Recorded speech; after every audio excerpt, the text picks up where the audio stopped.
আসসালামু আলাইকুম। সবাইকে আমার কুকিং চ্যানেলে স্বাগতম।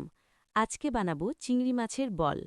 চিংড়ি মাছের বল বানানোর জন্য নিলাম সিদ্ধ করা আলু, স্বাদমতো লবণ, চিলি ফ্লেক্স, কর্নফ্লাওয়ার, গোলমরিচ গুঁড়া, আদা বাটা, রসুন বাটা, ডিম, সয়া সস, চিংড়ি মাছ বাটা।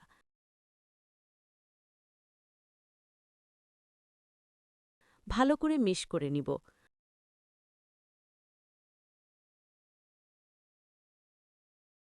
আগে থেকে বানানো রুটি সাইজ মতো কেটে নিচ্ছি। এবার দিয়ে দিলাম চিংড়ি মাছ বাটা কাটা রুটির ওপর।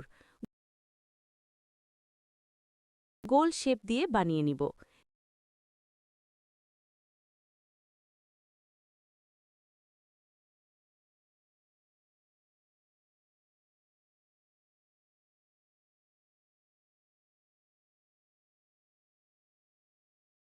তেলে ভেজে নিলাম লালচে করে।